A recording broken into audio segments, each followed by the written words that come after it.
tidak jalan. Ketika kita ngirim orang ke sana, petugasnya tiba-tiba dipindah. Yang baru ditanya, kami tidak tahu. Padahal isu-isu terjadi eksploitasi terhadap tambang-tambang nikel kita misalnya. Nah, oleh sebab itu, kalau ditanyakan apa yang harus kita lakukan, strateginya adalah penertiban birokrasi pemerintah dan aparat penegak hukum. Karena kalau jawabannya laksanakan aturan, itu normatif. Jadi kalau aparat penegak hukum itu hanya orang paling atas yang bisa memerintahkan siapa pimpinan penegak hukum itu. Sekian. Baik, terima kasih Bapak Mahfud MD. Cukup, dan selanjutnya kami persilakan untuk calon wakil presiden nomor urut 1, Bapak Muhaimin Iskandar, untuk menanggapi. Waktunya 1 menit, Pak, dimulai saat berbicara. Silakan. Ya, terima kasih. Saya tambahkan Pak Mahfud, salah satu upaya kita agar tidak terjadi konflik antara proyek pembangunan nasional, terutama PSN, dengan masyarakat adat, kita harus betul-betul punya prinsip tidak ada satupun yang ditinggalkan dalam mengambil keputusan. Libatkan itu masyarakat adat. Menghormati masyarakat adat bukan memakai pakaian adat setahun sekali 17 Agustus, bukan. Menghormati masyarakat adat adalah memberikan ruang hak ulayat mereka, hak budaya mereka, hak spiritual mereka, hak dan kewenangan mereka menentukan cara membangun. Dengan cara penghormatan itu, saya kira Pak Mahfud, apa yang saya sampaikan tadi bisa berjalan dengan lancar. Problem-problem bisa diatasi dengan baik. Karena itu dalam catatan saya, terpaksa saya catat supaya tidak salah, karena ini bagian dari agar kita tidak salah jalan di dalam melaksanakan pembangunan kita. Baik, Pak Muhaimin, terima kasih. Dan selanjutnya, tenang ya. kami akan persilakan calon wakil presiden nomor urut 2, Bapak Gibran Rakabuming Raka, untuk menanggapi. Waktunya sama 1 menit dimulai saat berbicara. Silakan. Baik, terima kasih Prof. Mahfud. Sebagai seorang ahli hukum, Prof. Mahfud pasti paham bahwa RUU Masyarakat Hukum Adat ini masih kita usahakan untuk didorong. Sekarang juga sudah ada Perpres 28 tahun 2023. Ini sudah ada 1,5 juta hektar hutan adat yang sudah diakui. Memang kuncinya ke depan adalah kita harus perbanyak dialog dengan para tokoh adat, kepala-kepala adat, tokoh masyarakat setempat. Jadi jangan sampai ketika ada pembangunan yang masif ataupun ada PSN, jangan sampai masyarakat adat ini tersingkirkan. Justru harus dirangkul dan diberikan manfaat yang sebesar-besarnya, terutama untuk masyarakat lokal, pengusaha lokal, UMKM lokal, dan termasuk masyarakat adat setempat. Terima kasih. Baik, masih ada waktunya, Pak Gibran? Cukup? Oke, baik, terima kasih.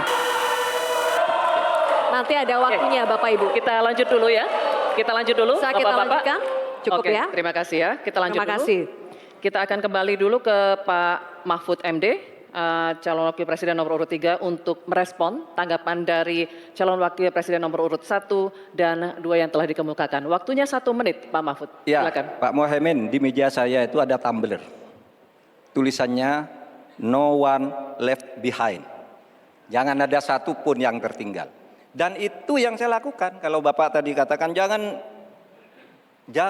ada yang tertinggal dong. Semua dilipat. Itu yang tadi saya putuskan ketika saya membatalkan 14 pasal Undang-Undang Wilayah Pesisir, justru karena di situ masyarakat adat tidak pernah dilibatkan. Sehingga mereka coba.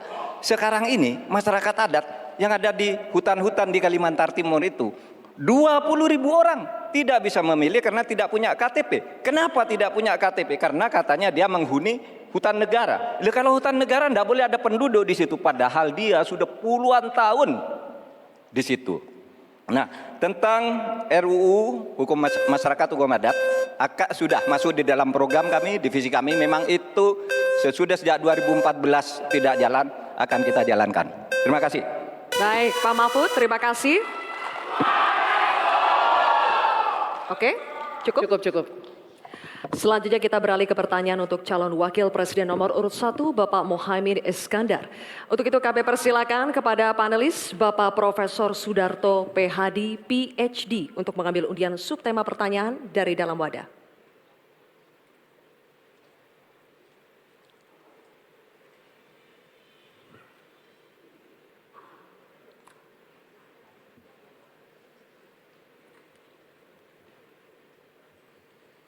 Mohon tunjukkan kepada hadirin dan juga kepada kami.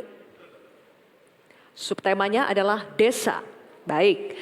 Selanjutnya kami persilakan panelis Ibu Profesor Dr. Sulistiowati Irianto untuk mengambil undian daftar pertanyaan dari dalam wadah. Silakan.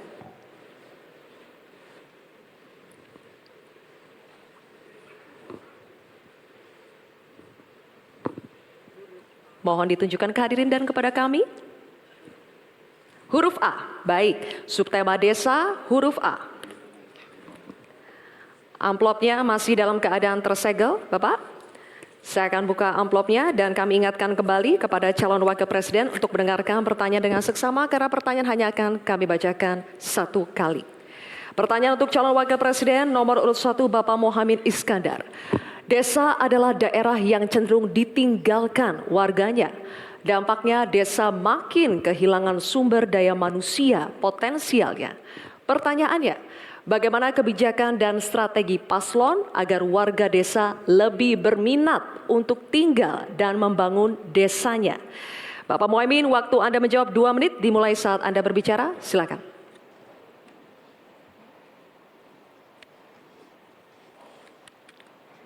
Terima kasih. Saya catat sedikit. Yang penting ini bukan catatan Mahkamah Konstitusi. Hadirin sekalian yang saya muliakan, sebetulnya diawali dari paradigma. Paradigma pembangunan kita itu apa? Dulu kita gagal zaman Orde Baru karena kita membangun dari atas. Dengan pembangunan desa, kita membangun dari bawah. Dengan pembangunan dari bawah, kita yakin akan tumbuh kehidupan kemasyarakatan, ekonomi, sosial, budaya yang akan terus terjaga dan lestari. Oleh karena itu, sejak kita mengawali undang-undang pembangunan desa yang diikuti dengan penerapan dana desa yang terus meningkat dari tahun ke tahun, akan terbangun infrastruktur dan transformasi desa dari desa tertinggal menjadi desa maju dan mandiri. Hari ini sudah 13.000 desa yang tertinggal menjadi desa sudah menjadi desa maju, desa mandiri, sekarang tinggal 4.000 saja. Ini bukti bahwa infrastruktur kita berjalan baik, dana desa terlaksana dengan baik, sehingga masyarakat desa semakin kerasan.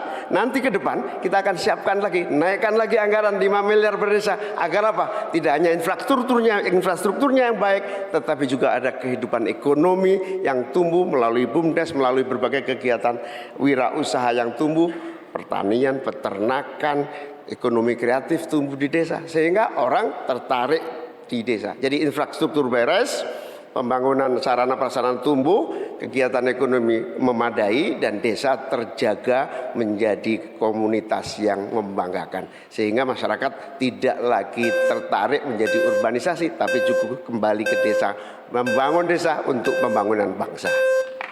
Baik. Terima kasih. Waktu habis. Terima kasih. Nanti ada waktunya. Bapak Ibu, Kita lanjutkan tenang? Bapak Ibu. Tenang ya. Kini kami akan persilakan calon wakil presiden nomor urut 2 Bapak Gibran Rakabuming Raka untuk menanggapi. 1 menit Bapak dimulai saat berbicara. Silakan. Nah gitu dong Gus, jangan terlalu tegang kayak waktu debat Cawapres pertama kemarin. Intinya di sini adalah bagaimana kita bisa menumbuhkan rasa sense of belonging dari masyarakat desa. Saya pernah ke Mojokerto, di situ ada desa wisata nomor 1 se-Indonesia. Kemarin dapat penghargaan dari Pak Sandiaga Uno. Intinya adalah ini adalah desa wisata dibangun dengan crowdfunding. Jadi masyarakat desa punya saham di destinasi wisata tadi. Jadi ini salah satu contoh yang baik cara bagaimana agar masyarakat desa tidak meninggalkan desa atau mencari pekerjaan di kota. Kita bangun sense of belonging, kita pengen program-program yang sudah dijalankan di Mojokerto ini juga bisa dijalankan di desa-desa yang lain. Terima kasih. Baik, waktunya masih cukup, Pak Gibran. Oke. Nanti ada waktunya. Bapak Ibu, cukup? Pak, Bapak, Nanti ada cukup? waktunya, kita Cukup. lanjutkan ya. Terima kasih. kita Tenang ya, lanjutkan. kita lanjutkan ya. Kita akan persilakan Tenang sekarang ya. calon wakil presiden nomor urut 3, Bapak Mahfud MD untuk menanggapi. Waktunya 1 menit. Pak Mahfud dimulai saat berbicara, silakan. Bapak Cawapres, Bapak Muhaimin Iskandar, calon presiden kami, Bapak Ganjar Pranowo, punya catatan menarik tentang apa yang dilakukan untuk mengatasi hal yang tadi ditanyakan. Pertama, ada program 1000 embung, ada program desa mandiri, mandiri energi dan mandiri pangan, kemudian pembangunan irigasi. Lalu di daerah istimewa Yogyakarta ada satu daerah Panggung Harjo namanya, desa Panggung Harjo, itu dikenal sangat maju, koperasinya jalan, irigasinya jalan, UMKM-nya jalan, dikelola oleh desa itu dengan baik. Nah, masalahnya sekarang sebenarnya ada pepatah, deso mowo coro, negoro mowo toto. Ini yang di daerah-daerah lain tidak jalan. Negara terlalu intervensi ke desa dalam soal-soal administratif. Terima kasih. Terima kasih Pak Mahfud. Kini kita akan kembali ke calon wakil presiden. Kita akan kembali ke calon wakil presiden nomor urut 1, Bapak Muhaimin Iskandar. Kami persilakan untuk merespon tanggapan dari cawapres nomor urut 2 dan 3 yang telah diberikan. Waktunya 1 menit, Bapak. Silakan. Ya, apa yang disampaikan Pak Gibran lebih dari upaya kita untuk menggerakkan ekonomi daerah sehingga tumbuhlah growth, tumbuhlah daya tarik. Yang lebih penting dari itu adalah desa ini harus terus diberi fasilitas insentif untuk lebih maju. Oleh karena itu, keinginan saya menambah anggaran desa minimal 5 miliar buat desa lebih maju lagi, itu betul-betul keinginan untuk mempercepat pertumbuhan ekonomi dan SDM di tingkat desa. Begitu juga yang disampaikan Pak Mahfud tadi, bahwa kearifan masyarakat desa ini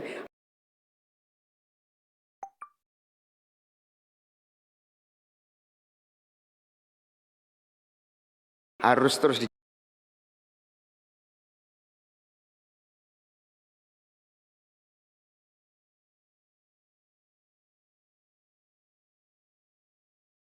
tumbuh desa wisata di mana-mana, tumbuh ekonomi kreatif yang muncul dari desa. Inilah Baik, Bapak Muhaimin, waktu Anda habis. Terima kasih. Baik, oke. Selanjutnya kita beralih ke pertanyaan untuk calon wakil presiden nomor urut 2, Bapak Gibran Rakabuming Raka. Untuk itu kami persilakan kepada panelis Bapak Insinyur Tubagus Furkon Sofhani, MA PhD, untuk mengambil undian subtema pertanyaan dari dalam wadah.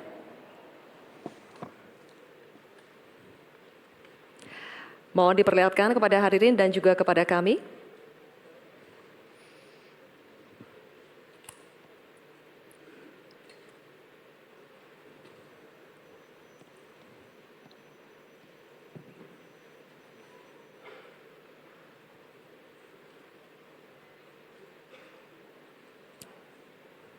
Subtemanya adalah agraria. Baik. Terima kasih. Selanjutnya kami persilakan panelis Bapak Dr. Ari Sujito untuk mengambil undian daftar pertanyaan dari dalam wadah, Bapak.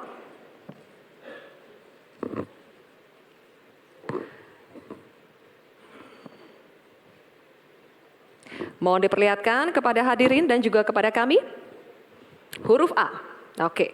Subtema agraria, undian daftar pertanyaan huruf A.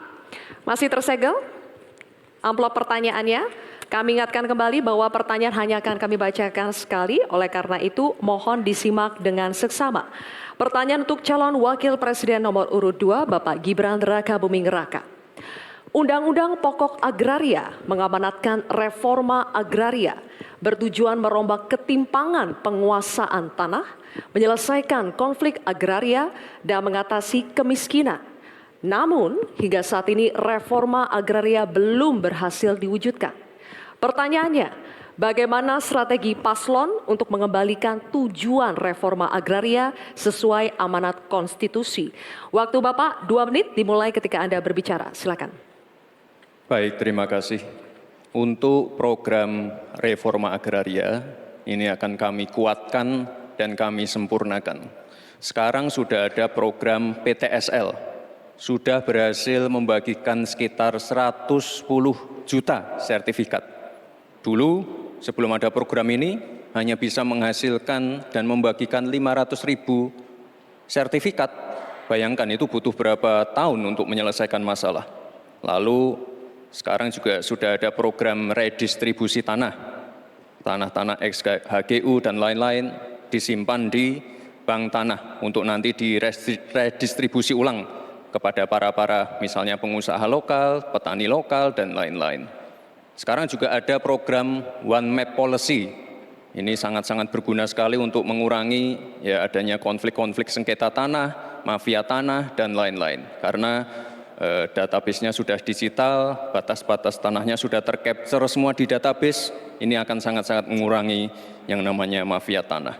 Sekali lagi, reforma agraria akan kita lanjutkan dan kita kuatkan, dan kemarin saya dan Pak Ganjar juga sempat mendapatkan predikat kota lengkap di kota Solo. Jadi Solo ini dari BPN sudah mendapatkan predikat kota lengkap, garis-garis batas tanah-tanah wilayahnya sudah tercapture semua, sehingga nanti akan mengurangi, sekali lagi, konflik-konflik tanah, mafia tanah, karena semuanya sudah tercapture secara digital di database-nya BPN. Kuncinya di sini adalah digitalisasi. Dan tadi kota lengkap, One Map Policy ini sangat penting sekali untuk kita bagaimana nanti menyelesaikan konflik-konflik agraria ke depan. Terima kasih. Baik. Terima kasih Pak Gibran. Oke. Ditahan dulu, nanti akan ada waktu. Nanti ada waktunya. Bapak Oke, Ibu, kita ada lanjut waktunya. dulu. Cukup ya? Bisa tenang? Kita lanjut dulu ya. Baik. Kini kami persilakan calon wakil presiden nomor urut 3, Bapak Mahfud MD, untuk menanggapi Bapak, waktunya 1 menit dimulai Ya, dari saat berbicara. Terima kasih moderator. Jadi kalau melihat ketimpangan penguasaan tanah itu memang coba lihat bisnis sawit itu 39 hektar. Sementara hanya segelintir orang di bisnis sawit. Sementara para petani kita sebanyak 17 juta orang itu kalau dirata-ratakan itu hanya menguasai setengah hektar. Itulah sebabnya dulu ada reforma agraria yang ditugaskan kepada presiden untuk segera dilakukan reforma. Reforma agraria itu ada 2. Ada 3. 1 legalisasi, yang kedua redistribusi, lalu yang ketiga pengembalian klaim-klaim hak atas tanah. Nah ini yang sekarang belum satu pun ada sertifikat untuk redistribusi. Yang ada itu bagus legalisasi, yaitu orang sudah punya lalu diberi sertifikatnya di situ. Yang lain belum dapat nih redistribusinya nih. Terima kasih. Baik, waktunya habis Pak Mahfud. Kini kami akan lanjutkan untuk calon wakil presiden nomor urut 1, Bapak Muhaimin Iskandar, memberikan tanggapan, waktunya 1 menit dimulai saat berbicara. Silakan. Pak Gibran harus tahu persis ya bahwa redistribusi lahan ini bukan tidak sama dengan sertifikasi. Pemerintah sebetulnya sudah memiliki Perpres 86 tahun 2018 yang menentukan lokasi prioritas reformasi agraria. Sehingga sebetulnya sederhana, laksanakan itu dengan sungguh-sungguh, maka akan terdistribusi hak-hak tanah. Kalau tadi ada pernyataan soal konstitusi, prinsip dasar distribusi tanah itu memang melekat dalam konstitusi kita, bahwa seluruh kekayaan negara ini punya negara, dan tugas adanya pemerintah itu adalah membagi aset tanah ini dalam reforma agraria, sehingga sertifikat yang menjadi agenda itu sama sekali tidak masuk dalam redistribusi aset, distribusi lahan, sehingga kita harus robah dan kita tunjukkan bahwa terjadi distribusi lahan untuk petani semakin sejahtera. Baik, waktunya habis. Mohon Cukup tenang. ya. Cukup. Nanti ada waktunya, kita lanjut dulu ya. Kita akan kembali ke calon wakil presiden nomor urut 2, Bapak Gibran Rakabuming Raka, untuk merespon tanggapan dari cawapres nomor urut 3 dan 1, waktunya 1 menit. Silakan. Baik, terima kasih Gus Muhaimin dan Prof. Mahfud. Tentunya untuk mengakselerasi proses redistribusi tanah, ini kan sudah ada MOU antara Mahkamah Agung dengan Kementerian ATR. Jadi ada sertifikasi hakim-hakim selama 40 jam diberikan pengetahuan tentang masalah-masalah tanah. Jadi sehingga ke depan bisa mempercepat dan mengakselerasi proses redistribusi tanah, terutama tanah-tanah yang masih bermasalah ataupun tanah-tanah ex-HGU yang masih bermasalah juga. Jadi ke depan yang namanya pengadilan untuk masalah pertanahan ini akan bisa diselesaikan karena sudah ada MOU antara Mahkamah Agung dan Kementerian ATR. Dan ke depan fungsi dari bank tanah akan kita optimalkan sekali lagi. Jadi permasalahannya kita selesaikan di pengadilan, masuk ke bank tanah, lalu direstribusi ulang ke para masyarakat adat setempat atau pengusaha-pengusaha lokal. Baik, Terima kasih. waktunya habis. Saatnya kita berikan apresiasi, silakan untuk ketiga calon wakil presiden kita. Baik, pemirsa, kita akan jeda terlebih dahulu. Debat masih akan berlanjut di segmen berikutnya, di mana para calon wakil presiden akan saling tanya jawab.